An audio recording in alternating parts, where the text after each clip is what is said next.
Well, here we go. We are back with another episode of Prestige Liquids. My name is Andrew, and as always, it is fantastic to have you here with me again on another whiskey review video. Now, obviously, let's say, the consistency of content that has been coming out lately, I'm guessing that is very safe for you to assume that today we are continuing on with this fantastic set of whiskey. Yes, we will be continuing on with the Australian Whisky Advent Calendar, but before we do that, please go ahead and make sure that you hit the bell notification and the subscription button. That way you can stay up to date with all future content. Just go ahead, click that button, do it right now, and then you don't have to worry about constantly having to check in to see if a new video has been released. You'll know straight away. Now, and of course, as always, if you are a returning subscriber, thank you for joining me along my journey. And again, it is always a pleasure having you here with me. Now, today we are continuing on with day 11 of the Advent Calendar. Hopefully it'll be a bit better than yesterday. Yesterday I reviewed, what was it? This one here, the number 10, the King Lake Distillery. I was not a fan of that one. So far, out of 10 of these samples that I've reviewed so far, only 2 of them have been a miss. I haven't enjoyed, obviously, one being that one, and I think was it whichever one, the Heliers Road. I can't remember which day it was, but unfortunately I knew that one wasn't going to go well as soon as I pulled that one out of the box. But enough of that. We're here to discover more whiskey, and that's what we're going to do. So let's open up number 11, as if it wants to open, of course. Let's see if I can maybe cheat and get it from this side, go in from a different angle. There we go. Thank you, day number 1. Alright, let's see, what have we got in day 11? Alright, awesome, another new one. Again, another whiskey and another distillery that I have not yet tried. This is another Tasmanian whiskey.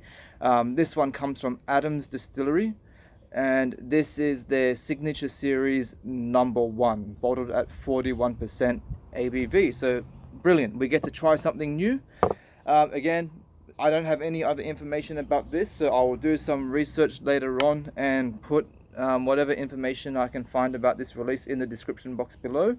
I will also put a link to the Advent Calendar playlist in the description, so that way you can check out any of the other content that you may have missed, both past or future, depending on whereabouts you're starting off in this series. So that's that. I've poured that. Let's see what we get. All right. Oh, I better close it properly. What am I doing? Just slacking off. All right. On the nose, this is the Adams Distillery Signature Series number 1. Oh, let's see. This has got a bit of a Hellier's nose to it. Not starting off good. All right. All right. Enough negativity. Let's see. What are we getting? So, unfortunately, I am getting a little bit of that varnishy note that I would normally get from a Heliers Road, and I don't like that note. This smells very similar to, like, the easiest way to describe it is if you've accidentally, say, like, squashed an ant or something with your hand, and you get that sour, bitter, varnishy note. But it's also very grassy at the same time. Lots of grain, tons of apple. Little hints of vanilla and also like white sugar. As it's opening up, it's also becoming like quite a bit creamy as well, like a vanilla cream.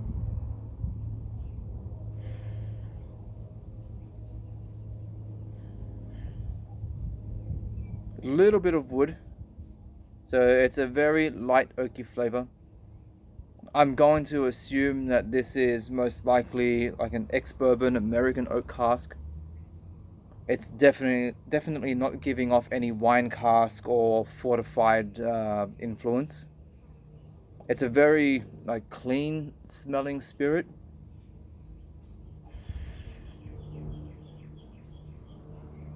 It's a little bit waxy as well. Kind of like a bit of a like candle wax.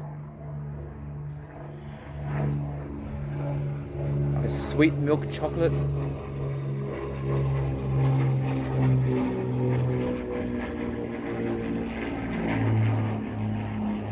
Yeah, definitely like a freshly mown lawn. Quite foresty and earthy at the same time. A little bit of barrel char. Yeah, alright, let's move along to the palate. Let's see what we're gonna get on this. Hopefully the palate will be a little bit better. So cheers.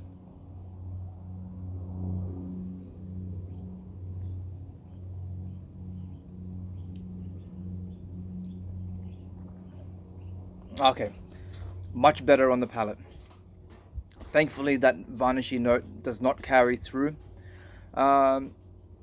It's a little bit thin, but then you'd expect that, say, from a 41% ABV. But then it does start to thicken up a little bit. So there's some diversity to the mouthfeel, which is good. It's just not this like one single sensation. I might also be starting to pick up on a little bit of peat. I didn't notice that on the nose, but it does have a bit of a peaty, earthy quality to it.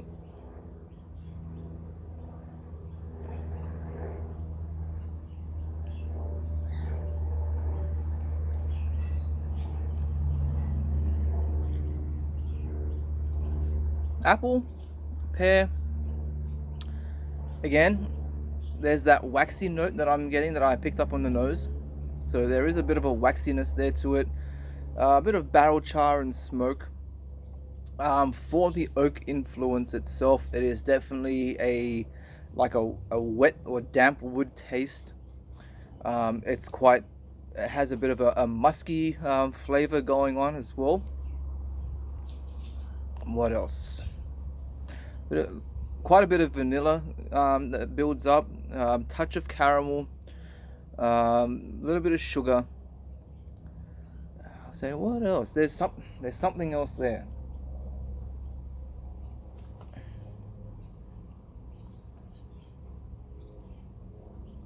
Alright, so again, there's that grassy influence that's coming through, but there is also a bit of like a nutty peanut flavor that's coming in as well. Touch of cashew maybe.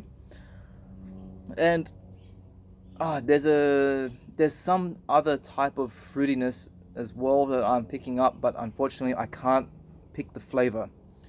It's kind of just mingling in quite a lot with the other flavors and not really standing out as much by itself. This whiskey, I'll say, it's not amazing. It's not bad, but it's not amazing either. I think it is a good entry-level whiskey.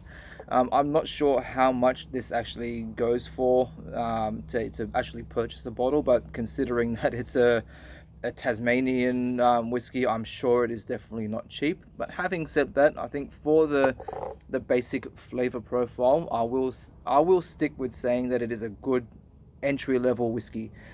Don't think this is going to be one that will impress a lot of, say, like hardcore die-hard whiskey fans. It has some very basic notes to it, but it's not something that will challenge an experienced drinker. It's not really going to be one of those ones where you just start picking all these like obscure and different notes. It has a basic entry-level flavor profile, and it does that well. But again, it's not going to blow your socks off. I would say that if you're, I don't know if I would, this is going to be one of those ones where I probably wouldn't outright recommend somebody to go and buy a bottle. Oh, what the hell was that? See, that's what happens in Australia when you start talking smack about it. Something that you haven't made yourself. That's the downfall of being a reviewer. You might get attacked by some remote control bug. Alright.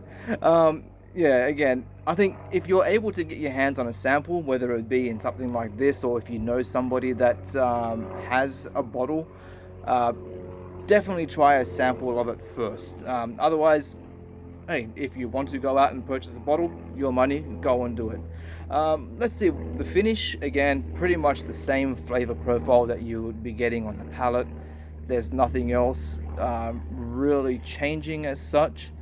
I would say that maybe I am getting a little bit more of a sweetness, touch of like a sugary sweetness mixed in with, say, like the syrup from canned fruits, but that's all there is really going on. There's not that much difference between the palate flavor profile and the finishing flavor profile. But that's it. I'll leave it at that. Guys, if you have not yet done so, like as I mentioned at the start of the video, please make sure that you hit the bell notification and subscribe to the channel. You'll be helping my channel grow, and then you'll also be helping to promote some fantastic Australian whiskies. The more exposure, the better. So I shall see you all again tomorrow on the next video. KIPPIS.